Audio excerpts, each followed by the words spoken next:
सखी सहेली सुनने वाली सभी सखियों, सहेलियों और श्रोताओं को नेहा शर्मा और आरती श्रीवास्तव का नमस्कार। तो भाई आरती जी, आज क्या करने वाली हैं आप? आज हम बहुत सारी बातें करने वाले हैं और बचपन में भी जानने वाले हैं अपने। तो हम श्रोताओं को बता देते हैं कि हम आज क्या क्या लेकर आए हैं। बिल्कुल। तो सबसे पहले हम स्वाद और सेहत के बारे में कुछ बातें करेंगे। और उसके बाद हम याद करेंगे बचपन की प्यारी प्यारी लोरियां।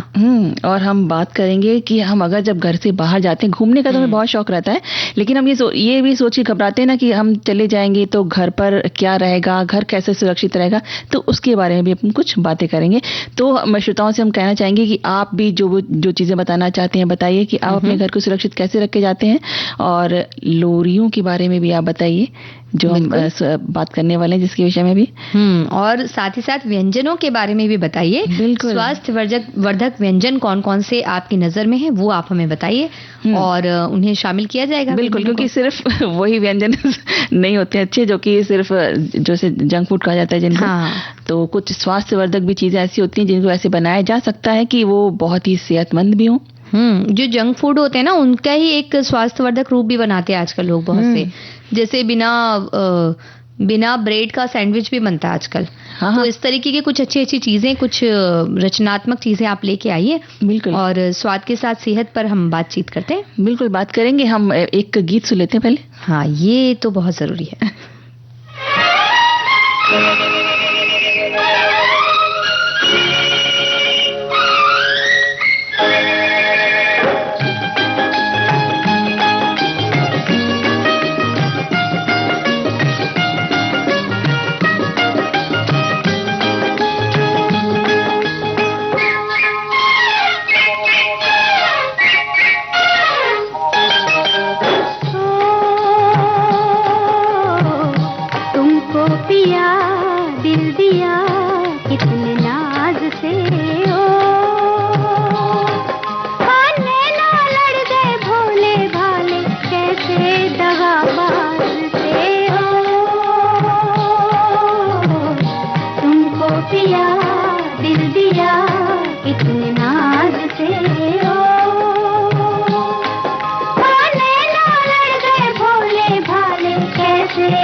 लता मंगेशकर और उषा मंगेशकर की आवाज में फारूक कैसर के बोल आप सुने थे। जीएस कोहली का संगीत, फिल्म शिकारी। और किसी शिकार की तरह ही होते हैं वो व्यंजन जो लगते हैं बड़े स्वादिष्ट, मतलब दूर से देखो तो बहुत लगता है कि अरे बस हमें खा लेना चाहिए। इतने सुंदर जब तलते हुए समोसे निकल रहे होते हैं, जलेबी निकल रही होती है ना, मन मानता ही नहीं है।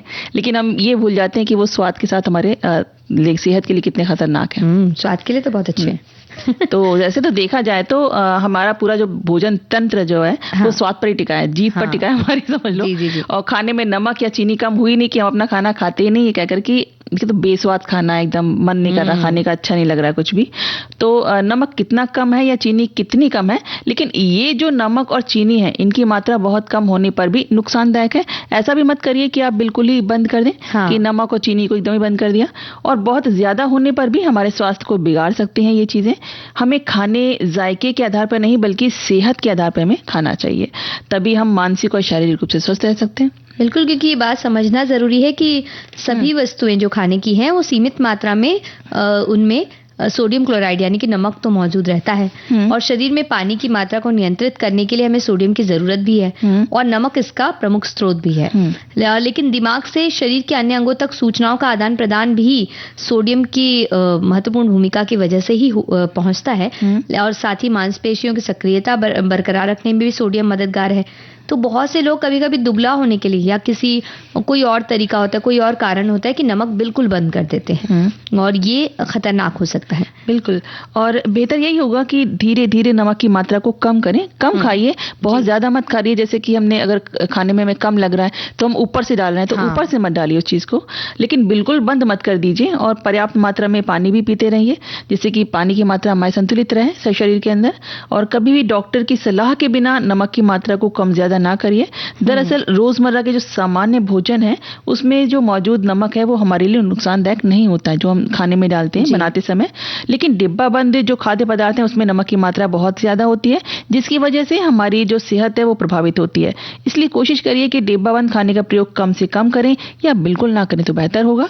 और खाने को जायकेदार और पौष्टिक बनाने के लिए हरा धनिया है, पुदीना है, नींबू है, इतनी सारी चीजें हैं, इनका प्रयोग कर सकते हैं। और दूसरी चीज ये है ना कि सलाद, अक्सर हम क्या करते हैं सलाद में काला नमक या कोई ना कोई नमक डाल देते हैं, तो वो मत डालिए। सलाद में ऊपर से आपको नमक डालने की ड्रेसिंग करने की जरूरत नहीं है। अगर आप वो ऐसे ही खाएंगे तो फायदा करेगा, और नमक डाल के खाएंगे ना तो नुकसान भी कर सकता है। जी, क्योंकि वो उसके साथ कुछ रिएक्शन होगा, कुछ रासायनिक क्रिया होगी जिसके बारे में हमें पता नहीं होता। और कई बार नमक ना खाने की सलाह दी जाती है जब आपका ब्लड प्रेशर बहुत ज्यादा हो, तो उस मामले में आप बहुत ही कम खाएं, जितना कम कहा जा रहा है उतना ही खाएं। लेकिन पूरी तरह से बंद करने के लिए तो डॉक्टर तब भी सलाह नहीं देते, किसी किसी दिन ही, मतलब बहुत ही कम ऐसा हमने देखा कि ऐसी सलाह मिले कि पूरा बंद कर दीजिए। वैसे पालक मेथी जैसी जो हरी पत्तेदार सब्जियां होती है उसमें प्राकृतिक रूप से नमक होता है, और बिना नमक के भी अगर इसे पकाते हैं तो थोड़ा इसका स्वाद बरकरार रहता है। और कहीं होटल या रेस्टोरेंट में हम खाने के लिए जा रहे हैं तो जंक फूड का ऑर्डर देने से थोड़ा बचना चाहिए, क्योंकि नमक बहुत बड़ी मात्रा में उसमें पाया जाता है। जो भी सॉस वगैरह होते हैं उन सब चीजों में बहुत ज्यादा नमक होता है। और इसके साथ ही ग्रेवी वाली सब्जी भी जो हम बाहर खाते हैं उसमें भी बहुत ज्यादा नमक होता है। सोया या pizza sauce, chaat masala, salad की ड्रेसिंग जो होती है, इन सब चीजों में भी पहले से नमक होता है। तो अगर इसको आप इस्तेमाल कर रहे हैं तो फिर अलग से और नमक मत डालिए, बस इसको इस्तेमाल करेंगे तो आप अपने आप ही एक संतुलित मात्रा में नमक खा पाएंगे। बिल्कुल। और इसके अलावा अक्सर लोग खाना जल्दी पकाने के लिए, जैसे छोले हैं, राजमा जैसी चीजें हैं, तो इसमें हम मीठा सोडा यानी कि सोडियम बाइकार्बोनेट का प्रयोग करते हैं, जो कि हमारे पाचन तंत्र को कमजोर बनाता है। जी। और साथ ही बहुत से लोग खाने में सेंधा नमक का प्रयोग करते हैं, जिसमें कि आयोडीन नहीं होता है, तो जो कि हमारी सेहत के लिए हानिकारक है। कि हमें क्योंकि आयोडीन युक्त नमक ही खाना चाहिए, तो किसी भी अच्छी कंपनी का आप आयोडीन वाला नमक लीजिए। और जो भी चीजें हैं इस तरह से जो अलग से आप पकाने के लिए डालते हैं वो ना डालें, बल्कि रात में भिगो कर रख दें या गर्म पानी में रख दें, तो अपने आप ही वो गल जाता है। एक आध कुकर में अगर आप बनाएं तो एक आध सीटी एक्स्ट्रा लगाने से भी आपका जो छोले चना वगैरह है वो आसानी से पक जाता है। बिल्कुल। और कई बार क्या होता है आरती जी कि अक्सर बहुत सी चीजों को हम सोचते हैं कि सेहत के लिए हमें इसे छोड़ना है, जैसे कि हम चीनी को बिल्कुल छोड़ दे, शक्कर को, हर चीज की लेकिन हमारे शरीर को जरूरत है। तो पूरी तरह अगर आप छोड़ रहे हैं तो गुड़ खा सकते हैं, उसका विकल्प ले सकते हैं, कोई स्वास्थ्यवर्धक विकल्प आप ले सकते हैं। और बहुत सारे शरीर में जरूरी तत्व होते हैं जिनकी आपूर्ति करता है ये मीठा खाना भी बहुत जरूरी है। तो जुबान से मिठास को भी जोड़े रखता है। और अगर हम किसी भी चीज का सीमित और नियंत्रित मात्रा में सेवन करते हैं तो स्वाद और सेहत दोनों से समझौता नहीं करना पड़ता है और बहुत आसानी से हो जाता है। बिल्कुल, हमारे साथियों ने कितनी बातें लिखी बहुत सारी चीजें लिखी हैं। तो एक श्रोता है, उनका मैं बात बताती हूँ आपको। वो लिखते हैं कि आजकल स्वाद ही देखा जा रहा है और जो कंपनियां भी हैं वो लोगों की सेहत के साथ खिलवाड़ कर रही हैं। हर चीज में मिलावटखोरी है, आदमी करे तो क्या करे। जो लोग किसान है, जरूरत से का बहुत सारा सामान पूरा हो जाता है। वैसे लोगों का सेहत तो ठीक ही रहेगा और स्वाद भी असली वाला मिलेगा, लेकिन जो लोग बाजारों पर ही निर्भर हैं वो सावधानी पूर्वक खरीद करें। मतलब वही है कि डिब्बा बंद आप खाना मत खरीदे, अपने घर में अच्छा ताजा खाना बनाइए और अच्छे से नियंत्रित मात्रा में नमक और चीनी का प्रयोग करिए, तो सेहतमंद आप रहेंगे हमेशा। बिल्कुल। और अगर आपको सुविधा नहीं है, आपको बहुत ही मजबूरी इस तरह की है कि जिसकी वजह से आपको बाहर का ही खाना खाना पड़ता है, तो यही है कि आप जो चीजें साथ में ले रहे हैं वो कम नमक वाली चीजें इस्तेमाल करें। या तो आप जहां से मंगवा रहे हैं वहां आप कह सकते हैं, आप रेगुलर कस्टमर होंगे तो वो शायद मान सकते हैं आपकी बात। मतलब डिब्बाबंद में तो कुछ वो नहीं कर सकते हैं। प्रिजर्वेटिव के तौर पर भी नमक कई बार होता है उसमें होते हैं। और साथ ही ने उसमें ऑयल भी बहुत, खाली नमक नहीं, ऑयल भी बहुत ज्यादा एक्स्ट्रा पड़ा होता है। ये सब चीजें भी होती हैं। तो आपसे की सहेली सुनिए और खाना बनाना भी सीख सकते हैं। हमारे एक साथी लिखते हैं, स्वास्थ्यवर्धक व्यंजन हमारे शरीर के लिए अच्छे होते हैं और हमारा स्वास्थ्य अच्छा रहता है। सुबह के वक्त नाश्ते में हमें पोहा लेना चाहिए, स्वादिष्ट और स्वास्थ्य के लिए अच्छा होता है। मौसमी फ्रूट और जूस लेना चाहिए। अंकुरित चने और दाल भी खाने चाहिए। दोपहर के वक्त दाल, चावल, रोटी, सब्जी और सलाद, दही, पापड़ होना चाहिए। शाम के वक्त थोड़े से मुरमुरे और भुना हुआ चना खा सकते हैं।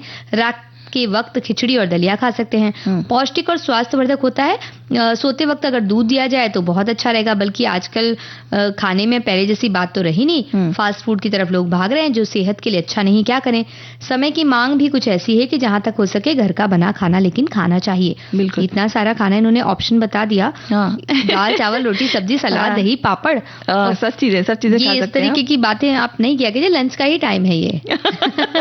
पता चला हम लोग बातें करते भूख लगा हमें। एक हमारी श्रोता है नेहा, जो लिखते हैं कि दुल्हन वही जो पिया मन भाए, भोजन वही जो सेहत संग लाए। पौष्टिक सुपाच्य सात्विक भोजन सेहत के लिए जरूरी है, जो ज्यादा वजन ना बढ़ाए, टेंशन ना बढ़ाए। जीभ एक, स्वाद अनेक, खाइए वही जो शरीर विकास के लिए होता है नेक। ये बहुत ही अच्छी तरह से इन्होंने एक दोहे के रूप में ये बात हमारे तक पहुंचा दी है। तो क्यों ना हम एक गीत पहुंचा दें, उसके बाद बाकी कमेंट्स पढ़ें।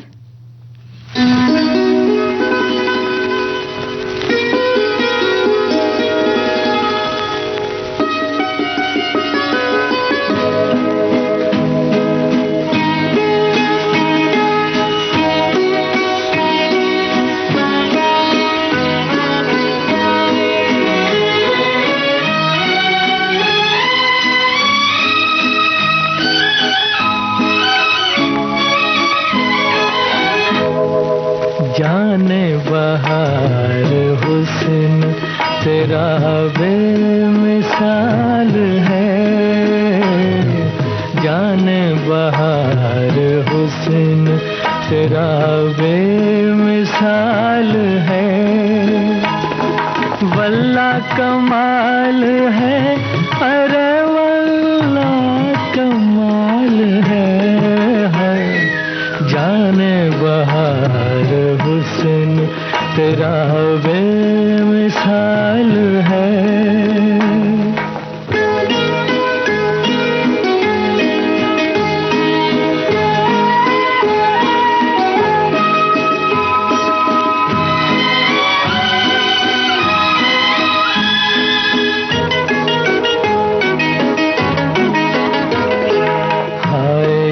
तेरी मस्त अदाएं ये बांकपन, हाय ये तेरी मस्त अदाएं ये बांकपन।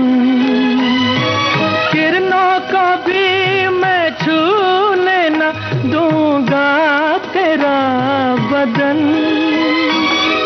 तुझसे नजर मिलाए ये किसकी मजाल है। जाने बहार हुस्न तेरा बेमिसाल है।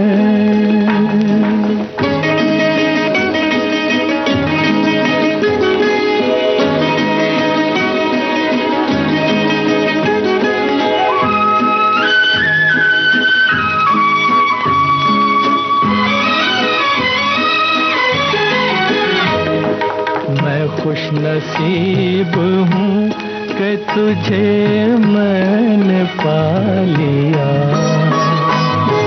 मैं खुश नसीब हूँ कि तुझे मैंने पा लिया। तूने करम किया मुझे अपना बना लिया। ऐसे मिले हैं हम कि बिछड़ना मुहाल है। जाने बहार हुस्न तेरा बेमिसाल है। वल्ला कमाल है, अरे वल्ला कमाल है। जाने बहार हुस्न तेरा बेमिसाल है। शकील बदायूनी की रचना आपने सुना मोहम्मद रफ़ी की आवाज में। रवि का संगीत। फिल्म प्यार किया तो डरना क्या। कह सकते हैं अगर किसी चीज को ऑर्डर कर दिया तो फिर डरना क्या है ना। डब्बा बंद पड़ेगा तो खा लो बस। लेकिन ऐसा नहीं होना चाहिए।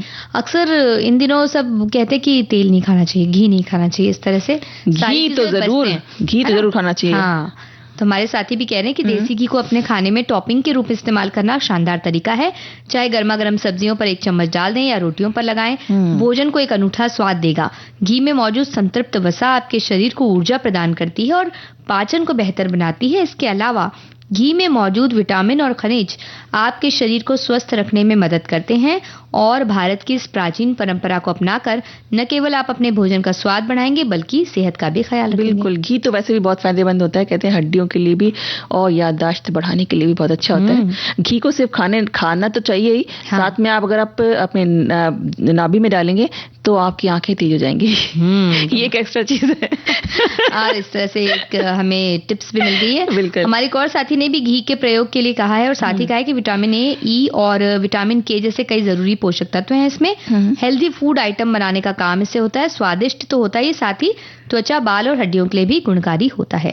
और एक हमारे साथी हैं जो कहते हैं कि ये एक मिथक है कि आपको अपनी पसंद के भोजन से पूरी तरह परहेज करना होगा। इसके बजाय अपने समग्र आहार में संतुलन बना के रखें। प्रोसेस्ड खाद्य पदार्थों में पोषक तत्वों की कमी होती है। इनमें चीनी, एडिटिव्स होते हैं, प्रिजर्वेटिव्स होते हैं, वो बहुत ज्यादा होते हैं। इसके बजाय आप सफेद चावल की जगह भूरे चावल और मैदे की जगह गेहूं का उपयोग करें, बल्कि मल्टीग्रेन का प्रयोग करना चाहिए। और अपने भोजन में विभिन्न रंगों के और बनावट वाले ताजे फल, सब्जियां, इनको शामिल कर सकते हैं। घी का इस्तेमाल कर सकते हैं स्वादिष्ट टॉपिंग के रूप में। ये सब चीजें, और गाजर है, शकरकंद है, ब्रसेल्स है, स्प्राउट्स हैं, ये सब चीजें आप प्रयोग कर सकते हैं। बिल्कुल। हमारे एक साथी कह रहे हैं कि स्वाद के साथ सेहत भी बड़ा प्रिय सब्जेक्ट है। हमको स्वाद ही ठीक लगता है।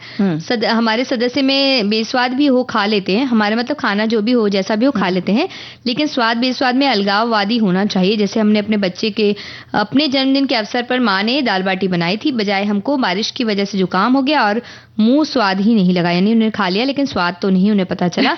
इसको कहते हैं हाथ को आया चूना लगाया, ऐसा वो कह रहे हैं। उन्हें एक किसी शो में वो देखते हैं और उसमें ये जो लाइन आती है उन्हें बहुत पसंद है, इसलिए वैसे कह रहे हैं। तो आप ऐसा कर सकते हैं ना, उसको रख सकते थे और अगर बाटी को रख सकते थे, दाल अगली दिन बनती तो आप खाते, अगर ठीक हो जाता आपका जुकाम, ये भी हो सकता है। ठीक हो जाएगा तो माँ ने बनाया ना, दोबारा बना देंगे। सही बात है।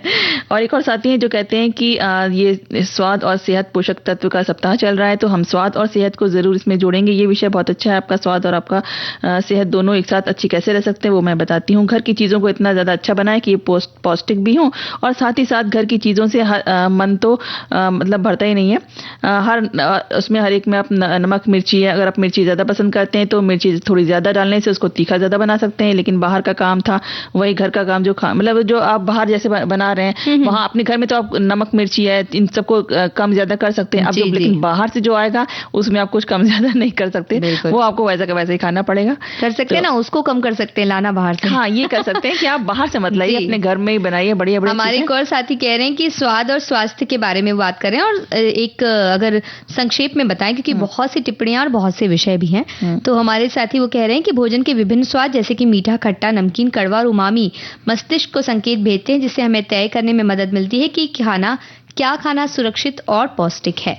वहीं हमारे एक और साथी कह रहे हैं कि स्वास्थ्यवर्धक भोजन का स्वाद हमें स्वस्थ खाने की आदतों को बनाए रखने में मदद करता है, जिससे दीर्घकालिक स्वास्थ्य को बढ़ावा मिलता है। और ऐसा भोजन चुनना चाहिए जो स्वादिष्ट होने के साथ साथ फायदेमंद हो सेहत के लिए। ये तो बड़ी अच्छी चीज है। और ये मतलब इसके अगर आप खाएंगे तो आपकी सेहत तो साथ में बनी रहेगी और स्वाद भी है और सेहत भी है, दोनों चीजें आपके साथ में रहेंगी। और इसी के साथ हम एक ऐसा जो स्वाद और सेहत से भरी हुई जो एक रेसिपी है उसको पढ़ लेते हैं। बिल्कुल। तो एक हमारे जो श्रोता है उन्होंने भेजा है वेजिटेबल ओट्स उपमा, जिसमें उन्होंने कहा है कि आप सामग्री ले सकते हैं ओट्स, जिसमें चाहिए आपको 1 कप बारीक कटी हुई मिक्स वेज, गाजर, बीन्स, शिमला मिर्च, मटर, प्याज, हरी मिर्च, राई, कड़ी पत्ते, नमक, हल्दी, नींबू का रस। और बनाने की विधि है, एक कढ़ाई में राई, प्याज और कड़ी पत्ते को भून लीजिए, सब्जियां डालें और हल्का सा पका लें और फिर ओट्स डालें और थोड़ा सा पानी डालें, 5-7 मिनट पकने दें, उसमें नींबू मिलाएं, नींबू का रस डालें और परोसें। कितना ईजी है। इजी है, लेकिन इसको जब खाना हो तभी बनाएं, क्योंकि अगर आपने इसको थोड़ी देर भी रख दिया तो फिर वो आपको थोड़ा कड़क हो जाता है, ये पानी पी लेता है ओट्स, पूरा पानी सूख जाता है, तो फिर वो गर्म करते वक्त आपको थोड़ा पानी करना चाहिए। तो इस तरह से आपको इस्तेमाल करना पड़ेगा। एक और विधि भी आई हुई है, बीटरूट के वड़े की रेसिपी आई है। और ये क्या चल रहा है दुनिया में। आधा कप चना दाल, आधा कप तुअर की दाल, 2 सूखी लाल मिर्च पानी भिगोने के लिए, 1 कप चुकंदर कसा हुआ, आधा प्याज बारीक कटा हुआ, 3 टेबलस्पून धनिया बारीक कटा हुआ, 2 मिर्च बारीक कटी हुई, आधा टीस्पून अदरक का पेस्ट, कुछ करी पत्ते कटा हुआ, 1 टीस्पून जीरा, चुटकी भर हींग, 3/4 टीस्पून नमक, 2 टेबलस्पून चावल का आटा, तेल तलने के लिए। सबसे पहले तो एक बड़े बाउल में आधा कप चने की दाल, तुअर दाल और सूखी लाल मिर्च ले लीजिए और अच्छे से पानी डाल के 2 घंटे के लिए भिगा दीजिए। फिर दाल को छान के देख लीजिए कि पानी पूरी तरह से निकल जाए। अब सूखा दाल मिक्सी में आप पीस दीजिए, थोड़े मोटे पेस्ट बना लीजिए। फिर मोटी बनावट के लिए कंपन और ब्लेंड करें, ऐसा वो लिख रहे हैं। 1 कप चुकंदर, आधा प्याज, 3 टेबलस्पून धनिया, मिर्च, अदरक का पेस्ट, करी पत्ते, जीरा, हींग और नमक सब मिला दीजिए और इसमें नींबू निचोड़ें और अच्छी तरह से मिलाएं जब तक दाल के साथ पूरी तरह से सब चीजें मिल जानी चाहिए, एकदम एक समान एक रस हो जानी चाहिए। और यदि मिश्रण पानीदार हो तो 2 टेबलस्पून चावल के आटे को मिलाकर नरम आटा बना लीजिए। तेल से हाथ को चिकना कीजिए और छोटी गेंदों को तैयार कीजिए, बड़े को चपटा कीजिए और गरम तेल में डीप फ्राई करें या प्रीहीट और 180 डिग्री सेल्सियस पर 25 मिनट के लिए बेक भी आप कर सकते हैं, बिल्कुल ही तेल आपको नहीं इस्तेमाल करना हो तो। और जब तक ये सुनहरा और कुरकुरा ना हो जाए तब तक आप इसको पका लीजिए। और इसके अलावा कभी कभी इसको चलाना, ज्यादा बार बार चलाते नहीं रहना है और जब तक कि दाल बड़ा सुनहरा और कुरकुरा ना हो जाए तब तक पकाना है। और बाद में मसाला चाय के साथ बीटरूट बड़े को गर्मा गर्म परोसें। तो बड़ा तो बन गया। मसाला चाय की रेसिपी भी हमारी सखी भेज देती। बहुत ही मतलब ये तो चुकंदर ऐसे तो खाई नहीं जाती है, बस इसे हम सेव कर रहे हैं और हम जा रहे हैं घर में जाकर इसे बनाएंगे कल या परसों में। बिल्कुल। आज तो हम इसका आनंद ही ले रहे हैं बात सुनकर। और एक और हमारे श्रोता हैं जिन्होंने भेजी है एक रेसिपी, उसको भी ले लेते हैं। चावल के आटे को गर्म पानी के साथ गूंद लीजिए, उबले आलू और अपने पसंद की सब्जियों का बेसिक मसाले के साथ स्टफिंग तैयार कर लीजिए। चावल के आटे को थोड़ी मोटी रोटी ऐसा बेलें जिसमें स्टफिंग को भरकर रोल कर लें और इन्हें स्टीम कर लीजिए। जब ये स्टीम हो जाए तो उन्हें ठंडा करने पर आप इनके 2-2 इंच के टुकड़े काट लीजिए। आप इसे गर्मा गर्म किसी भी चटनी या सॉस के साथ में खा सकते हैं। चटनी सॉस नहीं, हरी चटनी बनाइए घर में। अभी देखिए इतना सेहतमंद बना के फिर सॉस लिया है आप इसमें। देखिए सॉस बिल्कुल भी नहीं होनी चाहिए, बिल्कुल गाना होना चाहिए इस वक्त पर। बिल्कुल।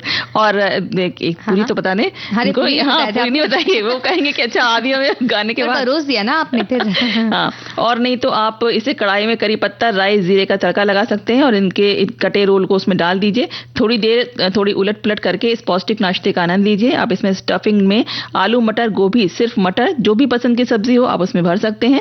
हमारे घरों में इसमें भुना हुआ अलसी, मूंगफली रोस्ट करके पीस कर इसमें नमक मिर्च मिलाकर भी स्टफ करके और स्टीम करके दही के साथ में खाया जाता है। और गेहूं के आटे के साथ भी ये बहुत अच्छा बनता है।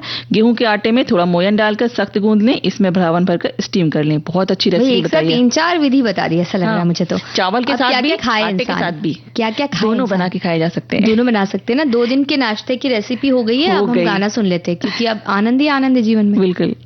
जरा नजरों से कह दो जी, निशाना चूक न जाए। जरा नजरों से कह दो जी, मजा जब है तुम्हारी हर अदा कातिल ही कहलाए। जरा नजरों से कह दो जी, निशाना चूक न जाए। नजरों से कह दो जी।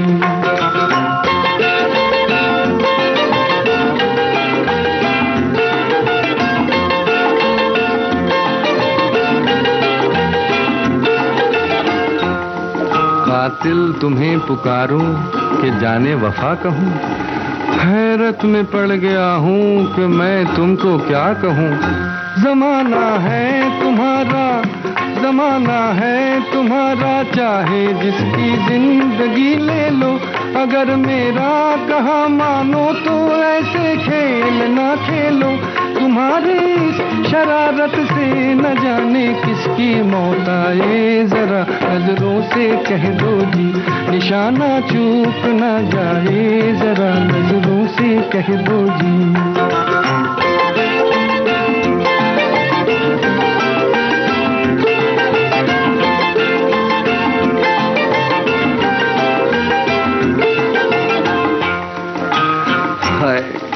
कितनी मासूम लग रही हो तुमको जालिम कहे वो झूठा है।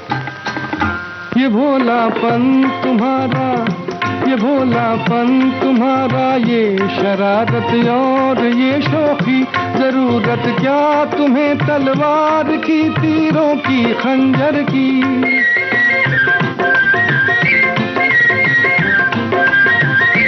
भोलापन तुम्हारा, ये शरारत और ये शौखी, जरूरत क्या तुम्हें तलवार की, तीरों की, खंजर की। नजर भर के जिसे तुम देख लो वो खुद ही मर जाए, जरा नजरों से कह दो जी, निशाना चूक ना जाए, जरा नजरों से कह दो जी।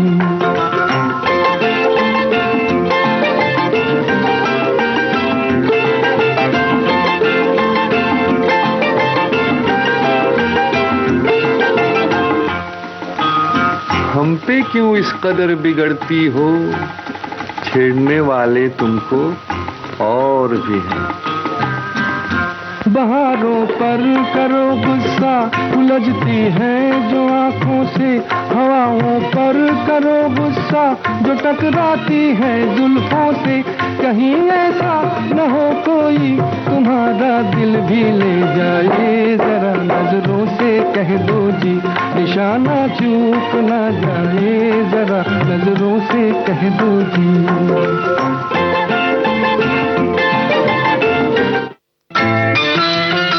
विविध भारती पर हर रोज दिन में 1 बजे विविध भारती की गीत माला आपके साथ। जन्म जन्म का साथ है तुम्हारा।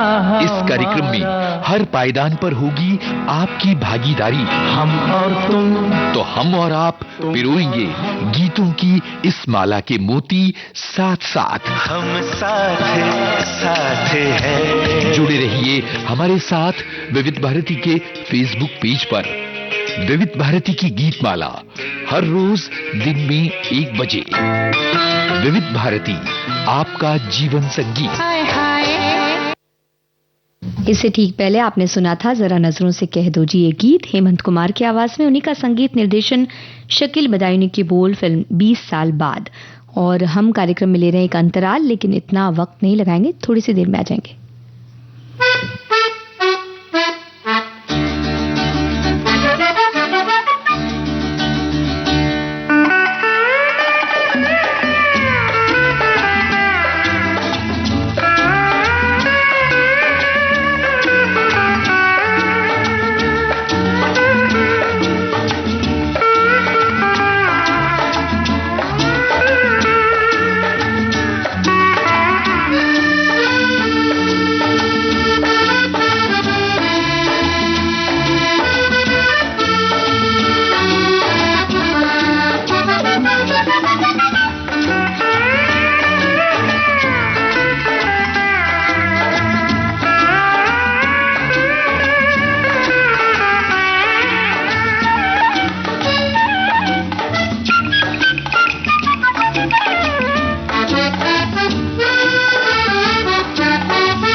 अंतराल के बाद आप सभी का एक बार फिर से स्वागत है। आप सुन रहे हैं सखी सहेली कार्यक्रम। और नेहा, अब हम बात कर लेते हैं कुछ सुरक्षा की। घर से बाहर जाते समय कुछ सुरक्षा पे भी ध्यान देना जरूरी है। ये नहीं कि बस पैकिंग करी अपनी और बस तैयार हुए और निकल गए और बस ताला लगा दिया, हो गया हमारा काम। तो घर की सुरक्षा भी बहुत जरूरी है, क्योंकि आने के बाद हमें एकदम से शॉक में ना हमें पड़ना पड़े। इस वजह से हमें घर की सुरक्षा पे ध्यान देना चाहिए। जैसे घूमने जाना किसे पसंद नहीं होता कि बच्चों की छुट्टियां पड़ते ही या किसी त्योहार पर कोई भी मौका हो, हम घूमने जाने कोई मौका छोड़ते नहीं है जी। और हम जब कार्यक्रम बना लेते हैं तो लेकिन मन में क्या रहता है कि घर की सुरक्षा क्या जिम्मेदारी किसे सौंपे या क्या करना चाहिए, ये सोच के हम थोड़ा सा रहता है मन में ना। तो जब हम जाते भी हैं छुट्टी बिताने ना, तो भी मन में ये रहता है कि पता नहीं क्या हो रहा होगा, घर पे सब चीजें सही होंगी कि नहीं होंगी, कहीं ऐसा तो नहीं कोई आ गया हो या कुछ इस तरह कोई घटना हो जाए। तो इस वजह से अपने घर को किस तरह सुरक्षित रखें, उसकी भी बहुत सी चीजें हमें ध्यान रखना चाहिए। जैसे कि कुछ बातों का ध्यान रखा जाए तो बहुत ही अच्छी तरह से हम घर की सुरक्षा को सुनिश्चित कर सकते हैं। जैसे कि जब भी हम कहीं बाहर जाएं, बिजली से चलने वाले जो सभी उपकरण हैं उनको स्विच ऑफ कर दें। और इसके साथ ही जब किचन और बाथरूम के सभी नल बंद है कि नहीं देख लीजिए, वाटर प्यूरिफायर बंद है कि नहीं देख लीजिए। किचन में कुछ भी जूठे बर्तन या गंदगी मत छोड़िए, क्योंकि फिर कॉकरोच आ सकते हैं, चूहे आ सकते हैं। घर में पौधों के अगर गमले आपने रखे हैं तो उनको या तो कहीं बाहर लॉबी में रख दीजिए या बालकनी में अगर रखे हैं तो पड़ोसी से कह दीजिए कि उसको पानी देते रहें ताकि वो अच्छी तरह से रहे। एक पॉली बैग में पानी भरकर सुई से हल्का सा छेद करके उसमें धीरे धीरे पानी दिया जा सकता है, ऐसा भी एक विधि होती है। और साथ में नीचे एक ट्रे जो होती है उसमें भी पानी भर सकते हैं, जिससे पौधे खुद अपनी जड़ों से पानी ले लेते हैं, ऐसा कहा जाता है। और अगर कोई पालतू जानवर है तो उसका भी ख्याल रखना बहुत जरूरी है। साथ नहीं लेके जा सकते हैं तो किसी घरेलू सहायक को या जान पहचान के व्यक्ति के पास आप उसको छोड़ सकते हैं, क्योंकि उसकी जिम्मेदारी रखना तो बहुत जरूरी है। बिल्कुल, आपने किसी को पाला है, किसी जानवर को आपने इसकी जिम्मेदारी ली है, तो फिर वो आपकी जिम्मेदारी बनता है पूरी तरह से उसकी किस तरह से उसका देखभाल होना चाहिए वैसी होना चाहिए। तो आप जो किसी ऐसे इंसान को आप उसको सौंप के जाइए जो उसको पहचान का हो, थोड़ा मिला हो, एक आध बार वो मिलवाया हो आपने, तो इस तरह से, क्योंकि ना वो उसके साथ में थोड़ा फ्रेंडली होते हैं। हाँ, तो और या तो फिर आप ऐसा कर सकते हैं कि किसी संस्था की मदद ले सकते हैं जी, क्योंकि आजकल बहुत सी ऐसी संस्थाएं भी हैं जो पालतू जानवरों की देखभाल करते हैं। अगर आप बाहर कहीं जा रहे हो जी, तो आप वहां छोड़ सकते हैं उनको, वहां पूरी देखभाल की जाती है और इंटरनेट पे ऐसी संस्थाओं की आपको जानकारी भी मिल जाएगी। अगर घर में मछलियों का एक्वेरियम आपने रखा हुआ है तो किसी जानकार या पड़ोसी को फिश फूड देकर जाइए जिससे कि मछलियां जीवित रहें, या फिर एक्वेरियम में पालक की 2-4 पत्तियां आप डाल दीजिए और कुछ दिनों के लिए, लेकिन अगर आप जा रहे हैं तो ही ऐसा करिए, क्योंकि फिर कुछ दिनों के लिए ये इनफ है, मैं जो खाना है उतना काफी रहेगा, लेकिन फिर उसके लिए जरूरत पड़ेगी। उसके अलावा कुछ विशेष तरह के खाने के पदार्थ भी आते हैं उनके, जो कि एक लंबे समय तक चलते हैं, वो सूखे होते हैं, उन्हें डाल दिया जाए तो वो धीरे धीरे उसी मात्रा में गलते कि एटलीस्ट 15 दिनों के भी एक कुछ क्यूब्स में आते हैं, तो उनके बारे में पूछताछ कर सकते हैं, अपने रहते में भी कभी डाल के देख सकते हैं कि किस तरह से वो काम आ रहा है।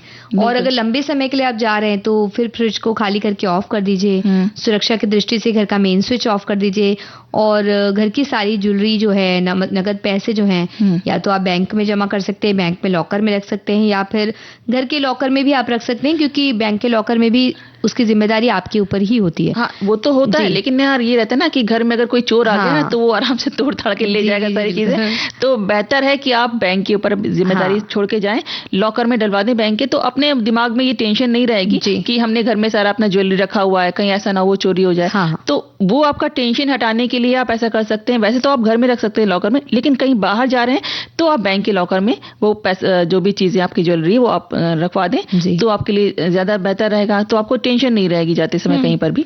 और चाहे तो एक कि घर में आप कोई भी नहीं, ये पता नहीं अगर लगाना चाहते आप किसी और को ये पता लगे, तो थोड़े कपड़े वगैरह आपने सुखा दिए हैं जो कि वही हैं, ये थोड़ी सी चालाकी आप कर सकते हैं। किसी भरोसेमंद व्यक्ति को आप कह सकते हैं कि वो आता जाता रहे या वहां रुक जाए कभी, या पड़ोसी को कह सकते हैं, अगर पड़ोसी से आपके उतने अच्छे संबंध हैं तो बहुत ही आसानी से फिर तो चीज उतनी परेशान होने वाली चीज ही नहीं। और अगर कोई परेशानी हो, कोई स्थिति आ जाए तो वो फोन करके आपको बता सकते हैं। बिल्कुल। और इसके अलावा सीसीटीवी कैमरा भी आजकल छोटे छोटे आने लगे, वो लगा सकते हैं, वो लगा सकते हैं, निश्चिंत हो जाएंगे आप। बिल्कुल। और साथ ही ये ध्यान रखें आपने गैस को बंद किया है कि हाँ, ये तो बहुत जरूरी है। उसको निकाल दें, रेगुलेटर वगैरह हटा के तब जाएं, पूरी तरह से उसको सुरक्षित करके। बहुत ज़रूरी है इन सब चीज़ों का आपको ध्यान रखना, तभी आपका घर सुरक्षित रह सकता है और आपका दिमाग भी टेंशन रहित रहेगा। हाँ। कि आप ये सोच में नहीं डूबे रहेंगे कि अपना आप एंजॉय कर सकते हैं, जो एंजॉय करने गए तो एंजॉय कर सकते हैं आराम से, तो इस तरीके की चीज़ें आप कर सकते हैं। गैस के बारे में हमारे एक साथी कह रहे हैं कि लापरवाही गैस को लेकर सबसे ज्यादा होती है। हर कोई जानता है कि एक छोटी सी गलती से बड़ा नुकसान होता है, इसलिए जब बाहर जा रहे हैं तो चूल्हे के अलावा ही आप गैस का सिलेंडर का रेगुलेटर भी बंद कर दें। अगर पाइपलाइन की गैस है तो भी उसका एक जो मेन स्विच होता है वो बंद करके जाएं। और अगर आप भूल जाते हैं तो गैस के पास ही स्टिकर लगा दें। हमारे एक साथी ने ये उपाय दिया है कि जिसे गैस को बंद करने के लिए जिसमें लिखा हो, तो आप सुरक्षा के कदम में ये शामिल कर सकते हैं। और एक श्रोता है हमारे कहते हैं कि अब शहरों में तो जो सिक्योरिटी गार्ड सिस्टम है वो है, परंतु हमारे गाँव में अमूमन परिवार का एक सदस्य घर पर रहता है। जब किसी कार्यक्रम में बाहर जाना पड़ता है या कोई रिश्तेदार ही बुला लेता है। वैसे गाँव में बीच में जिनके घर हैं वो अगल बगल वाली लोगों से बोल कर जाते हैं, दीदी जरा सुबह शाम हमारे घर भी को देख लेना, ये, और वो निश्चिंत रहते हैं। हाँ, कुछ लोग कुछ पैसे देकर एक दो आदमी को सौंप जाते हैं कि देखते रहना। ऐसे घरों में जब कुछ दुधारू पशु गाय या भैंसें रहती हैं। हाँ, शहरों में समस्या है, लोग मजबूत ताले लगाते हैं या पड़ोसी को जिम्मेदारी देकर जाते हैं। सिक्योरिटी गार्ड भी बहुत सारे लोग रख कर जाते हैं। और हमारे एक साथी ने एक उपाय बताया उसी तरह का तरीका कि जब घर में लोग रहते तो लाइट्स जलती बुझती रहती हैं, गाड़ियां आती जाती रहती हैं, तो जब घर से बाहर हैं तो कुछ समय के लिए सब कुछ थम जाता है, तो आभास हो जाता है अगर कोई नजर रख रहा है किसी तरीके की अप्रिय घटना को अंजाम देने के लिए। तो ऐसा कर सकते हैं कि भ्रम पैदा रहे, इसके लिए घर में अभी भी लोग हैं ये बताने के लिए ऐसा टाइमर लगा दें कि जो हर शाम कुछ घंटों के लिए अंदर की लाइट्स जला दें। आजकल तो कई विधि आ गई हैं जिससे आप फोन के जरिए दूर से भी आप लाइट्स जलाना बुझाना और कुछ उपकरण चलाना भी कर सकते हैं। तो ऐसा कर लीजिए ताकि लोगों को पता लगे कि कोई ना कोई घर में मौजूद है। मतलब सिर्फ रात में भी अगर आपने 2 मिनट 1 घंटे के लिए लाइट जला दी तो लोगों को लगेगा कि कोई है जो रात में आता है, तो वो सतर्क रहेंगे इस चीज से। बिल्कुल। और आजकल एक और हमारे श्रोता हैं जो लिखते हैं कि आजकल बाहर जाते समय घर सुरक्षित रखने के लिए सोशल मीडिया पे भी सजग रहना पड़ता है। कभी कभी हम जाने अनजाने में सोशल मीडिया पर घर और हमारी दिनचर्या के बारे में छोटी से छोटी बातें शेयर करते रहते हैं और अपडेट देते रहते हैं, और जिससे क्या होता है आधुनिक चोर सतर्क हो जाते हैं और अनुकूल परिस्थिति का फायदा उठाते हैं, क्योंकि फॉलोवर्स बढ़ाने के चक्कर में कितने अनजान लोगों के साथ महत्वपूर्ण बातें हम शेयर कर देते हैं। इसलिए घर को सुरक्षित रखने के लिए सोशल मीडिया पर घर की या हमारी दिनचर्या की बातें शेयर नहीं करनी चाहिए कि अब हम इतने बजे घर से निकल के जा रहे हैं और हमें वहां पहुंचना है, अब वहां पहुंच गए इस जगह पे। वापस आने के बाद इस वीडियो को आप डाल दीजिए, वीडियो डालिए। हाँ, बाद में डालिए। 2 दिन के बाद, वापस आ जाने के 2 दिन के बाद आप डालना शुरू कीजिए। और हमारे साथी कह रहे हैं कि आप अखबार और डाक सेवा बंद कर दें, लेकिन ये ऐसी कुछ बातें जिनसे जाहिर होता है कि आप घर पर नहीं है। और उन पर्चों के बारे में क्या ख्याल है जो फेरी वाले आपके दरवाजे के हैंडल पे लगा देते हैं, या कुछ चीजों की किताबों की डिलीवरी के जो पेपर्स लगा के चले जाते हैं। तो इसके बारे में आप योजना नहीं बना सकते, इसलिए आसपास के किसी व्यक्ति को समय समय पर घर की जांच करवाइए। पड़ोसी हो या रिश्तेदार हो, घर से दूर रहने के दौरान हर 1-2 दिन में वो आपके घर की जांच करता रहे, यही बेस्ट है, वो कह रहे हैं। बिल्कुल। और इस तरह से अगर कोई बाहर वाला जो जैसे हम अपने पड़ोसी से कह के जाते हैं ना, तो ये सारी चीजें हमें परेशानी नहीं आएगी। वहां से हटाता रहे, दूध को तो आप पहले मना करके जाइए, अखबार को मना करके जाइए। बाकी जो लगाने के लिए जैसे चीजें आप बोल रहे हैं इस तरह से लगा देते हैं, तो उसके लिए आप कह सकते हैं किसी से कि वो वहां से हटा दें, ताकि लोगों को ये ना पता लगे कि आप बाहर गए हुए हैं। बिल्कुल। और सीसीटीवी के बारे में हमारे साथी ने बिल्कुल सही जवाब दिया है कि सही एक अंदाजा बताया है कि सीसीटीवी लगवा तो लेते हैं, और लेकिन उन्हें इस बात का ध्यान रखना चाहिए कि नेट उसके लिए ऑन होना जरूरी है। अगर जल्दबाजी में आपने सब कुछ ऑफ कर दिया, मेन स्विच ही ऑफ कर दिया, तो नेट भी बंद हो जाएगा। नेट बंद हो जाएगा तो आपका सीसीटीवी भी किसी काम का नहीं है। तो अगर आपने सीसीटीवी लगाया तो जो काम के नहीं है उन उपकरणों को तो आप पूरी तरह से स्विच ऑफ कर सकते हैं, लेकिन इंटरनेट को, जो वाईफाई की अगर आपने सेवा लगवाई है तो उसे ऑन रहने दें, ताकि आपका सीसीटीवी भी चलता रहे और फिर आपको जानकारी मिलेगी। अदरवाइज तो वो किसी काम का ही नहीं है, फिर वो बंद ही है, बंद ही हो जाएगा। जी। तो अब हम एक गीत सुन लें। बिल्कुल। नील गगन की छाँव में दिन रैन गले से मिलते हैं, दिल पंछी बन उड़ जाता है, हम खोए खोए रहते हैं।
आम्रपाली फिल्म का ये गीत लता मंगेशकर की आवाज में सुन रहे थे। असर जयपुरी के बोल, शंकर जयकिशन का संगीत। तो आरती जी, आप क्या लोरियों के बारे में कुछ बताने वाली हैं? हाँ, लोरियों के बारे में हम बताने जा रहे हैं और उनको सुनिए अच्छे से, बात करते हैं, केवल उसमें सोच जाने की बात नहीं करने जा रही हूँ नेहा। जी जी जो तुम सोचो कि मैं वो लोरियां इतना सुकून देती हैं, इतने सुकूनदायक वो गीत होते हैं, मन को शांत कर वो देती है। सुलाने के लिए नहीं होते बेसिकली। अगर आपको बहुत ज्यादा आराम और सुकून मिलता है तो मन शांत होता है, और शांत मन के एक क्रिया ही है कि हम आराम करने लगते हैं। बिल्कुल। अब हम बात करते हैं लोरियों की। तो जो लोरियां आपको भावनात्मक रूप से मजबूत बना देती हैं। खोली झोली जब सपनों की, ये मैं लोरी के कुछ बोल सुना रही हूँ। खोली झोली जब सपनों की, हौले हौले देकर थपकी, बच्चों ने तब आंखें झपकी, मीठे मीठे सपने सजाने लगी, निंदिया की परियां आने लगी। बड़े बड़े विद्वानों का मानना है कि बाल साहित्य 18वीं सदी में शुरू नहीं हुआ था, जैसा कि कहा जाता है, बल्कि लोरी के रूप में माँ के मुंह से उदित हुआ था। देखा जाए तो शब्द से ज्यादा लय बच्चे के मन को छूती है। एक पुरानी बांग्ला लोरी में नींद लाने वाली आंटियों यानी कि घूम पराणी माशी पिशी को बुलाया गया है और वादा किया गया है कि अगर वो आकर बच्चे की आंखों पर बैठ जाएंगी तो उन्हें घर का सारा स्वादिष्ट खाना मिलेगा। इसमें चावल की 3 किस्मों और उन्हें अलग अलग तरह से बनाने का जिक्र भी है। मैं तुम्हें आम और कटहल के बगीचे दूंगी, उनकी छाया में टहलना, और मुट्ठी भर मीठी मुलायम मुर्की, उर्की के दानों से रास्ते में चबाने के लिए, शाली के दानों से बने भुने चावल, बिन्नी के दानों से बने मुरमुरे, बढ़िया मोटे शबरी केले और गाढ़ा दही जो मैंने छान कर रखा है। तो जब हम आरती जी देसी चावलों की बात करते हैं तो कितनी किस्मों की बात करते हैं। तो यहाँ ये ध्यान रखना जरूरी है कि उस जमाने में भी चावल का बहुत महत्व था, और सिर्फ खाने के रूप नहीं बल्कि नाश्ता, मिठाई, पेय पदार्थ में भी उसे इस्तेमाल किया जाता था। तो ये ज्ञान अभी तो हमारे पास नहीं है, लेकिन इस लोरी में वो सब शामिल है कि बिन्नी धान से बना मुरमुरा, बांग्ला में से खोई कहा जाता है, उर्की धान से बने मुरमुरे से ये बेहतर होता है, लेकिन उर्की धान को चीनी या गुड़ में लपेट कर मुरमुरा बनाया जा सकता है। मतलब लोरी में सिर्फ सोने की बात नहीं कर रहे हैं जी, वो लोरी में बिल्कुल इतनी बड़ी शिक्षा सीख भी दे रहे हैं, सारी चीजें उस समय की जो आ जाती हैं उस चीज की लोरी के अंदर ही। शाली चावल से भुने हुए चावल बांग्ला में जिसे चिरे और जिसे हम चिवड़ा या पोहा कहते हैं वो बनाए जाते थे। इन सभी व्यंजनों की कल्पनाएं इस लोरी को सुनते हुए बच्चों के मन में नाचती रहती हैं। लोरी के इतिहास को खंगाला गया तो पता चला कि लोरियों का इतिहास सदियों पुराना है। ईसा पूर्व 2000 में मिट्टी के एक छोटे से टुकड़े पर गहरे खुदे लोरियों के शिलालेख मिले हैं। जन्म के बाद से ही बच्चे के कई धार्मिक सामाजिक संस्कार कराए जाते हैं। ये लोरियां भी बहुत जरूरी संस्कार हैं। इनसे बच्चों में भावनात्मक संतुलन आता है। हम बच्चों को जो भी शिक्षा, सीख, संस्कार देना चाहते हैं वो ये लोरियां खुद ब खुद दे देती हैं। हर लोरी में कुछ खास संदेश पिरोकर हम बच्चे तक पहुंचा सकते हैं। बिल्कुल। और कहते कि लोरियां भी सुनते सुनते विकसित हुई। कल्पना शक्ति उन्हें लीक से हटकर सोचने और कुछ कर गुजरने की क्षमता देती। बच्चों में जब लोरियां वो सुनते हैं तो उनकी कल्पना भी अलग तरह से जाती है, वो उसके बारे में सोचते हैं। उन्हें जब लोरी गाकर सुलाने का प्रचलन जो ये है, ये एक देश तक सीमित नहीं बल्कि ये तो पूरे विश्व में मौजूद है। संगीत के इसमें तत्व हैं। लोरियां सुनकर बड़े होते बच्चों में संगीत की समझ आती है, और कविता या कहानी लिखने का उन्हें काम जब मिलता है तो बहुत आसान उनके लिए लगता है।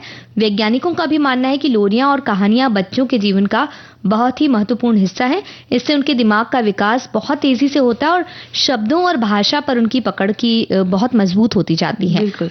और इन लोरियों में छिपा संदेश हमें भविष्य में सही राह पर चलने के लिए प्रेरित भी करता है। जो लोरियां गाकर हमें दादी, नानी, माँ सुनाती थी, उनकी रिदम और बोल सारी जिंदगी हमें याद रह जाते हैं। उनकी स्नेह भरी आवाज उम्र भर हमारे दिलो दिमाग में अंकित रहती है। वो शब्द नदी की तरह हमारे व्यक्तित्व में बहते रहते हैं, और वो लयबद्धता और संगीत हम पीढ़ी दर पीढ़ी आगे बढ़ाते रहते हैं।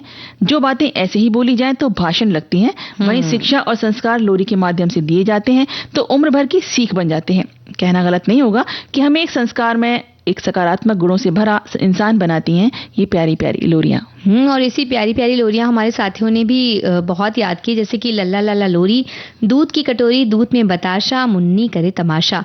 लोरी बचपन वाली, आज वही लोरी सुना दो ना माँ, जो बचपन में तुम सुनाया करती थी। हमें सुलाने के लिए अपने सीने से लगाकर हमारी पीठ थपथपाया करती थी। आज वही लोरी सुना दो ना माँ, जो बचपन में तुम सुनाया करती थी। माना हम बच्चे नहीं रहे अब, पर तेरी ममता को कैसे भुला सकते हैं। तेरी गोद में सोने का आनंद कैसे बिसरा सकते हैं। तेरे आंचल में सिमट जाने को कैसे भुला सकते हैं। हैं, कानों में रस घोलती वही लोरी सुना दो ना माँ। ऐसा हमारे एक साथी ने लिख भेजा है। बहुत अच्छा लिखा है। और एक श्रोता लिखते हैं कि माँ और लोरी का सबसे नजदीकी रिश्ता है। जाहिर है कि मातृभाषा में गाई लोरी प्यारी और यादगार बन जाती है। लोरी में आवाज या स्वर से भी अधिक स्नेह और ममता की भाषा और भावना बच्चे को आकर्षित करती है। मेरी माँ बहुत ही मधुर स्वर की धनी थी और मेरी छोटी बहन को सुलाते समय सुरीली लोरी सुनाती थी। वही देखकर हम भी बचपन में गुड़िया को स्वरचित लोरी सुनाया करते थे। शायद बेसुरी ही सही, उसी से हमें आत्मविश्वास मिला। लोरी से लोरियां, कविता, लेख, आलेख लिखते रहे। अब जीवन की संध्या समय पर कल्पना के आंगन में हंसते खेलती बिताया हुआ वो ही सुंदर सुहावना बचपन, वो ही लेखन कला हमारी मन भावन लोरी बन गई है। और हमारे एक साथी ने लिखा है, बचपन की प्यारी लोरियां से बताने से पहले हमने कुरंजा पर कविता लिखी, वो सुनाना चाहता हूँ। चाचा ने पक्षी दिखलाया, नूतन नयन चमक उठे, घुली हुई मोहब्बतें देखकर सबके मुखमंडल दमक उठे। फोटोग्राफी और सवारी लाना भी क्या सुख मिलाते थे, बड़े बड़े बरखान से वरमाला पहनाते थे। ये पंक्ति कैसी लगी वो पूछ रहे हैं। बचपन में कई लोरियां होती है, चंदा मामा दूर के, पुए पकाए पूर के। हमारे सदस्य के लिए कहावत की दूर के ढोल सुहावने होते हैं। तो इन्होंने तो बहुत सारी बातें लिख दी हैं। हम सुन लेते हैं एक लोरी जो एक फिल्मी गीत में भी है। बिल्कुल।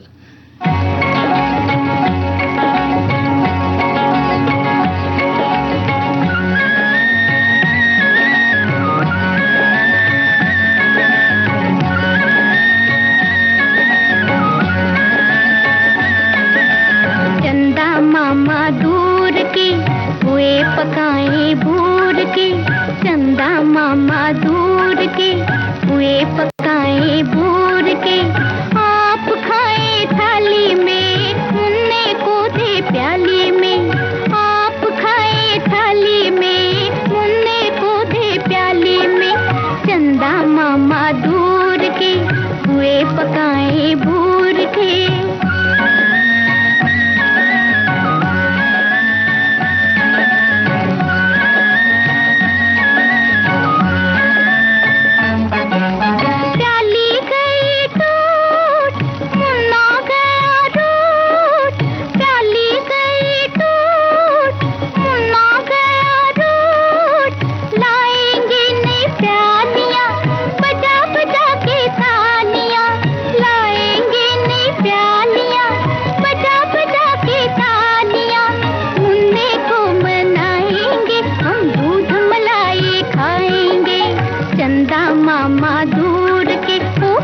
पकाए भूर के।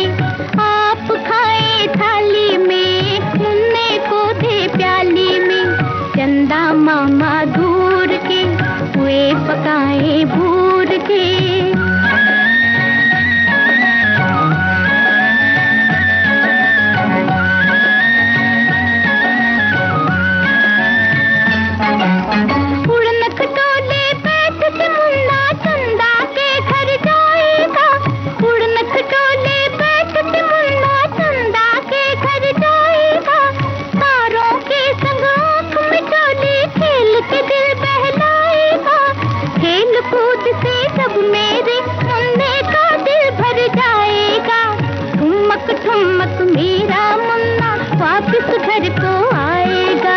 चंदा मामा दूर के, पुए पकाए भूर के। ओ चंदा मामा दूर के, पुए पकाए भूर के। आप खाए थाली में, मुन्ने को दे प्याली में। आप खाए थाली में, मुन्ने को दे प्याली में। चंदा मामा दूर के, पुए पकाए भूर के।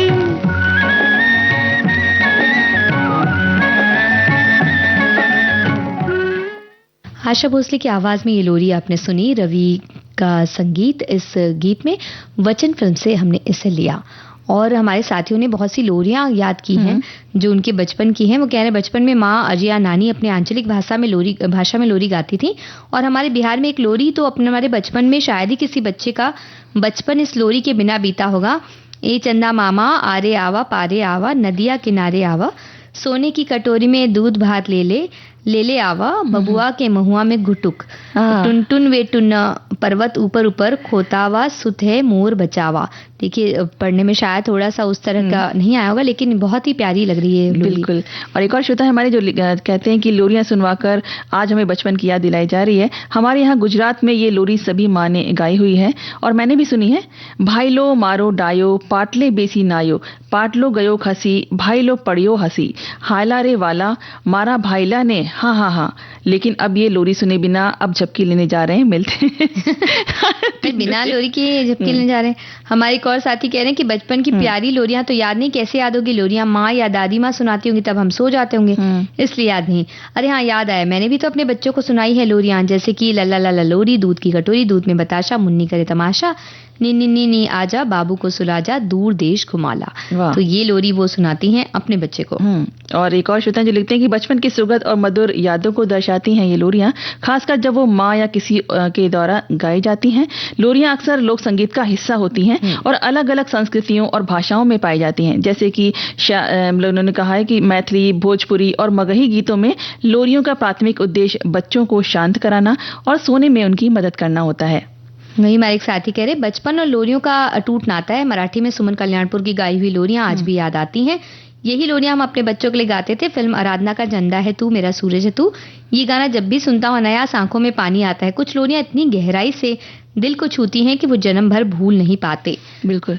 और देखा जाए तो एक हमारे श्रोता हैं जो लिखते हैं कि देखा जाए तो लोरी में सीख छुपी होती थी। कभी कोई कहानी बनाकर बच्चों को सुनाया जाता था, उस कहानी को भी गाकर सुनाते हुए थपकी दी जाती थी। मजा जब आता था कि माँ 20-25 बार वही लाइन गाए जा रही होती थी और उससे बच्चा सो भी जाता था, लेकिन बच्चा आंख खोलकर मुस्कुराने लग जाता था। माँ हौले से कहती, अच्छा बच्चों, बदमाशी, सोने का झूठा नाटक कर रहे हो। माँ कभी थकती नहीं, ममता से भरी, और फिर उससे सुलाने में लग जाती थी। और आज जब वही बच्चे माँ से बात करना तो दूर, पास बैठते भी नहीं है तो और मोबाइल लेके बैठे रहते हैं। तो आज जो माएँ बच्चों को लोरी नहीं सुनाती हैं, उन्हें इस प्रोग्राम से सीख लेनी चाहिए। जी बिल्कुल, इस तरह की शिकायतें नहीं करनी चाहिए। एक लोरी सुनिए आप। धीरे से आ जा रे अखियन में निंदिया, आ जा रे आ जा, धीरे से आ जा, धीरे से आ जा रे अखियन में निंदिया, आ जा रे आ जा, धीरे से आ जा, चुपके से नैनन की बगियन में निंदिया, आ जा रे आ जा, धीरे से आ जा।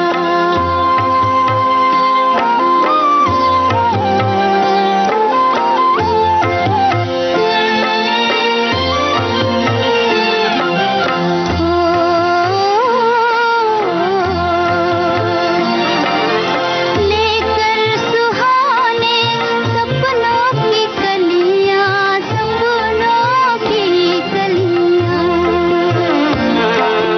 लेकर सुहाने सपनों की कलियां, के बसा दे पलकों की गलियां,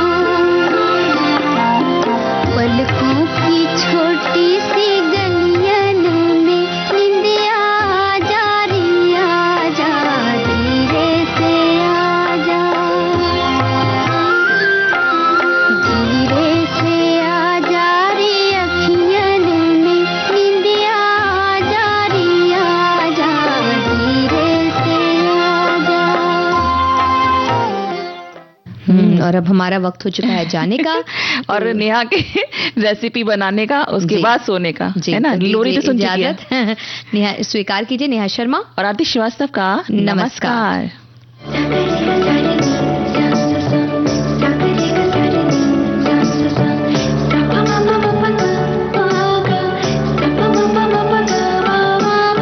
सखी सहेली।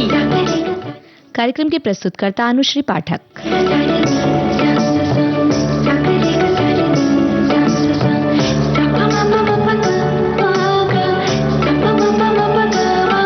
सखी सहेली।